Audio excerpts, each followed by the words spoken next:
نصابی سرگرمیوں کے ساتھ ساتھ بچوں کو ہم نصابی سرگرمیوں کی ضرورت پیش آتی ہے۔ اس کی چند وجوہات درج ذیل ہیں۔ وہ کہہ رہے ہیں جو کریکولم میں موجود ہوتے ہیں ان سرگرمیوں کے ساتھ ساتھ بچوں کو ان سرگرمیوں کی بھی ضرورت ہوتی ہے جو کریکولم میں موجود نہیں ہوتی، ٹھیک ہے؟ تو ان کی وجوہات کچھ درج ذیل ہیں۔ پہلی وجوہات ہے مہارت یعنی اسکلز ہونا۔ کمرہ جماعت میں مختلف مضامین میں مہارت حاصل کی جاتی ہے لیکن بچے کی شخصیت و کردار کے مختلف پہلو اجاگر نہیں ہوتے۔ مطلب وہ کہہ رہے ہیں مختلف مضامین میں مہارت تو حاصل ہوتی ہے کمرہ جماعت میں، لیکن بچے کی جو سی شخصیت ہے اس کے کردار کے مختلف پہلو اجاگر نہیں ہوتے، ان میں اسکلز نہیں ہوتی، اس لیے ہم نصابی سرگرمیاں ضروری ہیں۔ پوائنٹ نمبر 2 ہے استعمال۔ بچوں کی جسمانی حرکات و توانائی کا تناسب انداز میں استعمال نہیں ہو پاتا جس سے بچوں میں غصہ اشتعال پیدا ہوتا ہے۔ یعنی وہ کہہ رہے ہیں اگر ہم نصابی سرگرمیوں کی اہمیت کو نہیں جانتے تو اس سے بچوں میں غصہ پیدا ہو جاتا ہے، اشتعال پیدا ہو جاتا ہے اور وہ اپنی جسمانی حرکات و توانائی کو استعمال نہیں کر پاتا، ٹھیک ہے؟ اس لیے ہم نصابی سرگرمیاں ضروری ہیں۔ پوائنٹ نمبر 3 ہے اصولوں کا اطلاق۔ ان کی صحت و صفائی کے اصولوں کا اطلاق نہیں ہوتا جس کی وجہ سے بیماریاں پیدا ہوتی ہیں اور تعلیم مؤثر نہیں ہوتا۔ یعنی وہ کہہ رہے ہیں کہ اگر ہم نصابی سرگرمیوں کا استعمال نہیں کریں گے تو آپ کی صحت و صفائی کے جو ان سے اصول ہوتے ہیں اس کا استعمال نہیں ہو پا رہا ہوتا، اس لیے آپ ایک جگہ بیٹھتے رہتے ہیں بچے اور اپنی جسمانی حرکات کو استعمال میں نہیں لاتے جس کی وجہ سے وہ مختلف بیماریوں کا شکار ہو جاتے ہیں۔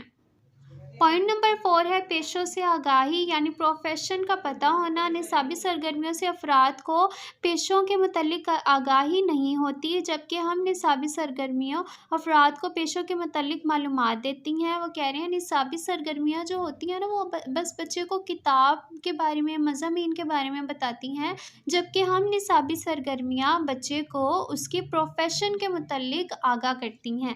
آگے پوائنٹ نمبر 5 ہے جو کہ لاسٹ پوائنٹ ہے نصابی سرگرمیوں کی وجہ سے طلبہ کو فارغ وقت نہیں ملتا، اگر ہوتا تو اس سے مناسب استعمال میسر نہیں ہوتا، لہٰذا ہم نصابی سرگرمیوں کی ضرورت پیش آتی ہے کیونکہ فارغ وقت میں ہم نصابی سرگرمیوں کی ضرورت کی وجہ سے بچے کی جسمانی حرکات کو کام میں لا سکتے ہیں۔ اس کے ساتھ ہی کویشچن نمبر 2 کا آنسر یہیں کمپلیٹ ہوتا ہے۔ اب ہم چلتے ہیں کویشچن نمبر 3 کی طرف۔ کویشچن نمبر 3 ہے بزم ادب کے انعقاد کے لیے کس قسم کے انتظامات کی ضرورت ہوگی؟ یعنی وہ کہہ رہے ہیں لٹریچر کے ادب کے لیے کس قسم کے آرگنائزیشن کی ضرورت ہوگی، ہم نے وہ واضح کرنا ہے۔ تو آئیے چلتے ہیں اپنے جواب کی طرف۔ بزم ادب اور انتظامات۔ بزم ادب کا اہتمام ہر مدرسے میں ہونا چاہیے تاکہ ابتدا ہی سے بچوں کو اپنے علاقائی یا قومی زبان پر اظہار خیالات کی تربیت حاصل ہو جائے۔ یعنی وہ کہہ رہے ہیں لٹریچر کا اہتمام ہر مدرسے میں یا اسکول میں اسٹارٹنگ پوائنٹ پہ ہی ہونا چاہیے تاکہ بچوں کو اپنی قومی زبان کے بارے میں اور علاقائی زبان کے بارے میں، علاقائی کا مطلب یہ ہے علاقے کے لحاظ سے جو زبان ہوتی ہے، جو لینگویج ہوتی ہے اس کے بارے میں ان کی تربیت ہو سکے اور ان میں اتحاد اور تنظیم کی عادات راسخ ہو سکیں، یعنی انتظام کرنا، آرگنائزیشن کرنا اور اکٹھے ہو کر چلنے کی تربیت اور عادات پیدا ہو سکیں۔ اس مقصد کے لیے ہر جماعت کی علیحدہ بزم ادب ہو اور پورے مدرسے کی ایک بڑی بزم ادب ہو۔ وہ کہہ رہے ہیں اس مقصد کے لیے، ٹھیک ہے، ہر جماعت کی ہر کلاس کی الگ الگ کیٹیگریز ہوتی ہیں تو اس لحاظ سے ہر کلاس کی الگ الگ بزم ادب کا ایک مدرسہ ہو یا ادارہ ہو اور پورے مدرسے کی ایک بڑی بزم ادب ہو۔ جماعتی بزم ادب اور اسکول بزم ادب کے جلسے مہینے میں 1 یا 2 بار مختلف اوقات میں منعقد کیے جائیں۔ وہ کہہ رہے ہیں کلاس کے حوالے سے اور اسکول کے حوالے سے جو بزم ادب کا پورا پروگرام ہوتا ہے وہ مہینے میں 1 یا 2 بار منعقد کیا جائے تاکہ بچے اس میں انٹرسٹ لے سکیں۔ بزم ادب کے جلسوں کے لیے ہفتے کے کسی دن کا آخری گھنٹہ ہو جو دوسرے گھنٹوں سے لمبا ہو تاکہ بزم ادب کی کارروائی اطمینان سے پوری ہو سکے۔ وہ کہہ رہے ہیں کہ جو سے بزم ادب کا سارا پروگرام ہے وہ دوسری کلاسز یا لیکچر سے بڑا ہونا چاہیے یا گھنٹوں سے بڑا ہونا چاہیے تاکہ بزم ادب کا جو سا پروگرام ہے وہ اطمینان سے پورا کمپلیٹ ہو سکے۔ بزم ادب کے عنوانات جماعت کا استاد خود تجویز کرے اور ان کے بارے میں طلبہ کی رہنمائی رہنمائی کرے۔ وہ کہہ رہے ہیں بزم ادب کے جو ان سا کنٹینٹ ہوتا ہے وہ جماعت کا استاد جو کلاس کا ٹیچر ہوتا ہے وہ خود بچوں کو بتائے تاکہ بچوں کی اس میں اچھے سے گائیڈنس ہو سکے۔ اسکول کی بزم ادب کے عنوان اسکول بزم ادب کا نگران استاد مقرر کرے۔ وہ کہہ رہے ہیں اب دو طرح کی بزم ادب انہوں نے کہا ہے نا، ایک تو کلاس کے حوالے سے اور ایک اسکول کے حوالے سے۔ اب وہ کہہ رہے ہیں جو اسکول کا ٹیچر ہوگا وہی بزم ادب کا پروگرام مقرر کرے گا اور طلبہ تیاری کے لیے اپنے استاذہ کی رہنمائی حاصل کریں۔ وہ کہہ رہے ہیں جو ان سے طلبہ ہے وہ بزم ادب کی تیاری کے لیے اپنے استاذہ کی گائیڈنس حاصل کریں۔ استاذہ کی بتائی ہوئی تقریروں سے طلبہ کو تعمیری فائدہ حاصل نہیں ہوتا کیونکہ وہ استاذہ کی بتائی ہوئی تقریروں کو رٹ کر سنا دیتے ہیں۔ تو وہ کہہ رہے ہیں جو طلبہ تقریر وغیرہ یاد کرتے ہیں وہ بس ٹیچر کی بتائی ہوئی تقریروں سے رٹا حاصل کرتے ہیں۔ اگر طلبہ کو کہا جائے کہ وہ خود تقریریں لکھ کر لائیں اور استاذہ ان کی اصلاح کرے تو یہ زیادہ فائدہ مند ہے، کیونکہ اس کی وجہ سے بچے میں اچھے سے گائیڈنس کریٹ ہو جاتی ہے اور بچہ خود سے انٹرسٹ لینا سٹارٹ کر دیتا ہے اور محنت کر دینا بھی سٹارٹ کر دیتا ہے۔ اس کے ساتھ ہی کویشچن نمبر 3 کا آنسر یہی کمپلیٹ ہوتا ہے۔ اب ہم چلتے ہیں کویشچن نمبر 4 کی طرف۔ کویشچن نمبر 4 ہے ہم نصابی سرگرمیوں کے ذریعے طلبہ میں کون سی اوصاف فروغ پاتے ہیں، کون سی کوالٹیز کریٹ ہوتی ہیں، مثالوں سے وضاحت کریں۔ اب ہم نے ایگزامپل سے ان کو واضح کرنا ہے، تو آئیے چلتے ہیں اپنے جواب کی طرف۔ ہم نصابی سرگرمیاں اور اوصاف۔ ہم نصابی سرگرمیاں نظام تعلیم میں مرکزی حیثیت رکھتی ہیں۔ ہم نصابی سرگرمیوں کا مقصد تعلیمی مقاصد کو ہی حاصل کرنا ہے۔ تعلیم صرف درسی کتب یا تدریسی نظام کے ذریعے حاصل نہیں کی جا سکتی۔ یہاں پہ وہ کہہ رہے ہیں جو ہم نصابی سرگرمیاں اس کو بھی بہت زیادہ اہمیت حاصل ہے۔ تعلیم صرف اپنی کتابوں سے حاصل نہیں کرنی یا ٹیچنگ افیکٹ سے حاصل نہیں کرنی، بلکہ تعلیم آپ نے ہم نصابی سرگرمیوں سے بھی حاصل کرنی ہے۔ کوئی شے، کوئی تحریک، کوئی محرک جو بچے کو ذہنی یا جسمانی طور پر خود کو سدھارنے، سنوارنے اور مستقل کے لیے تیار کرنے کی جانب مائل کرتا ہے، تعلیمی موضوع ہی ہے۔ وہ کہہ رہے ہیں کوئی چیز یا کوئی تحریک یا کوئی محرک جو بچے کو مینٹلی طور پہ تیار کرتے ہیں تو وہ بھی تعلیم کا ایک موضوع ہوتا ہے، ٹھیک ہے۔ مختلف موضوعات کے بارے میں جاننا، کوئی ہنر حاصل کرنا اور کسی ذوق کی تربیت کرنا، اعلیٰ اقدار اور عادات اپنانا، مثبت انداز فکر اختیار کرنا، وہ باتیں جن کو درسی نظام نظر انداز نہیں کر سکتا، وہ یہ تعلیمی موضوعات ہیں جو ہم نصابی سرگرمیوں کے ذریعے سے پیش رفت حاصل کر سکتے ہیں۔ گویا ہم نصابی سرگرمیوں کے بغیر تعلیم کے مقاصد پورے نہیں ہوتے۔ ہم نصابی سرگرمیاں بچوں میں درج ذیل اوصاف پیدا کرتی ہیں۔ وہ کہہ رہے ہیں کہ یہاں پہ کسی ذوق کی تربیت کرنا مطلب کسی شوق کی تربیت کرنا، بچے کا انٹرسٹ جس طرف ہے اس انٹرسٹ کی تربیت کرنا اور اس میں عادات اپنانا، اس میں پازیٹیوٹی لانا، یہ سب کچھ تعلیم کا موضوع ہے۔ اور ہم نصابی سرگرمیوں سے بچوں میں جو اوصاف یا کوالٹیز کریٹ ہوتی ہیں وہ درج ذیل ہیں، تو آئیے ان کوالٹیز کی طرف نظر رکھتے ہیں۔ نمبر 1 ہے سماجی تربیت۔ ہم نصابی سرگرمیاں بچوں میں معاشرتی عادات پیدا کرتی ہیں۔ ایک بچہ جب ہم نصابی سرگرمیوں مثلاً کھیلوں، آداب، تقاریر وغیرہ میں حصہ لیتا ہے تو وہ دوسروں کے حقوق کا خیال رکھتا ہے، اپنی باری کا انتظار کرتا ہے، دوسروں کو بہت سی چیزوں کو معاف کر دیتا ہے، دوسروں سے تعاون کرتا ہے، ٹیم کی خاطر اپنی عزت کو سامنے نہیں رکھتا بلکہ ٹیم کے لیے کام کرتا ہے۔ اس طرح اس میں سماجی عادات پیدا ہوتی ہیں۔ وہ کہہ رہے ہیں جب ہم نصابی سرگرمیوں میں بچوں کو حصہ دیا جاتا ہے تو بچے اپنے سے زیادہ دوسروں کا خیال کرتے ہیں اور اپنی عزت نفس کو بیچ میں نہیں لاتے بلکہ دوسروں کو درگزر کرنا سیکھ جاتے ہیں۔ اس لیے ہم نصابی سرگرمیوں میں بچوں میں سماجی تربیت کی کوالٹی کریٹ ہوتی ہے۔ اب ہم چلتے ہیں کوالٹی نمبر 2 کی طرف۔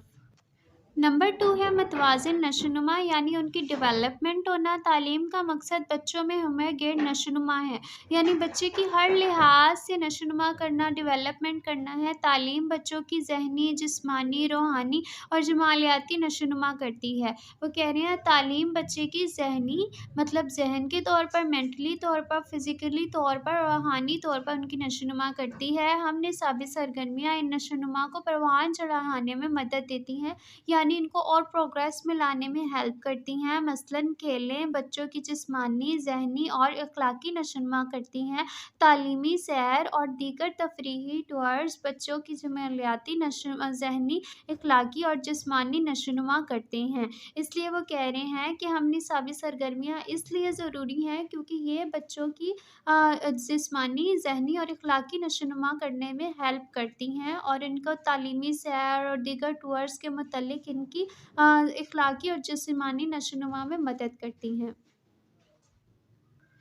نمبر 3 پر ہے صلاحیتوں کا اجاگر ہونا، یعنی جو کیپیبلٹیز ہیں ان کو استعمال میں لانا۔ بچوں میں بہت سی صلاحیتیں ہوتی ہیں، مدرسہ انہیں اجاگر کرتا ہے اور انہیں ایک اچھی سمت عطا کرتا ہے، یعنی انہیں ڈائریکشن دیتا ہے۔ تعلیم و تدریس اور کتابیں چند صلاحیتوں کو اجاگر کرتی ہیں، جبکہ ہم نصابی سرگرمیاں بہت سی صلاحیتوں کو اجاگر کرتی ہیں۔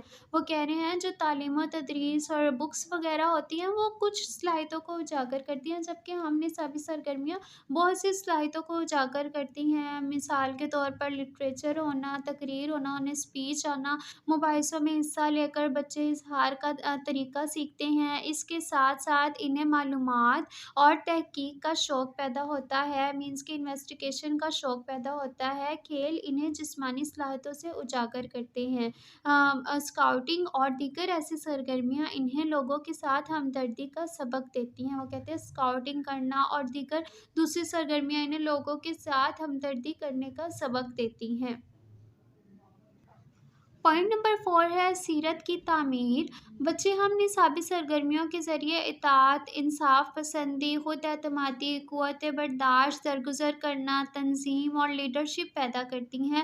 اس ذریعے سے بچوں کی سیرت کی تعمیر احسن طریق سے ہوتی ہے۔ وہ کہہ رہے ہیں کہ بچے میں ہم نصابی سرگرمیوں کے ذریعے اطاعت، انصاف پسندی، یعنی انہیں رولز ریگولیشن کا پتہ چل جاتا ہے، انہیں خود پہ کانفیڈنٹ آنا سٹارٹ ہو جاتا ہے، انہیں بیئر کرنے کی ان میں صلاحیت کریٹ ہو جاتی ہے، کسی کو معاف کرنے کی صلاحیت کریٹ ہو جاتی ہے، ہم نے اپنی ٹیم کو آرگنائز کیسے کرنا ہے اس کی صلاحیت ان میں پیدا ہو جاتی ہے۔ تو اس کے ذریعے بچوں کی سیرت کو احسن طریقے سے، مینس کہ بہت خوبصورت طریقے سے ڈیکور کیا جا سکتا ہے۔ پوائنٹ نمبر 5 ہے جمالیاتی حس۔ ہم نصابی سرگرمیاں طلبہ میں جمالیاتی حس کو اجاگر کرتی ہیں۔ ہم نصابی فعالیتوں کے لیے بچے مختلف مقامات پر جاتے ہیں، وہ میدانوں، باغوں، دریاؤں اور پہاڑوں کی ہوا لیتے ہیں، ان مناظر سے لطف اندوز ہوتے ہیں۔ یہ ہوائیں، فضائیں اور نظارے بچوں کی جمالیاتی حس کو تیز کرتے ہیں، ان میں قوت برداشت پیدا کرتے ہیں، ان کو اچھی اور بری چیز میں تمیز کرنا سکھاتے ہیں، یعنی جو ان کے اندرونی کیفیات ہوتی ہیں، ان کے ضمیر ہوتا ہے، وہ اچھی اور برے کی تمیز کرنا سیکھ جاتا ہے اور وہ لطف اندوز کرنا سٹارٹ کر دیتے ہیں۔ ٹھیک ہے، لائف میں کچھ انجوائمنٹ ہونا بھی ضروری ہوتی ہے۔ پوائنٹ نمبر 6 ہے نفسیاتی تقاضوں کو پورا کرنا۔ ہر بچہ مختلف رجحانات، خیالات، احساسات اور خواہشات رکھتا ہے۔ کوئی سیر کا دل دادا ہوتا ہے تو کوئی کہانی سننا پسند کرتا ہے، کوئی شعر و شاعری کو پسند کرتا ہے۔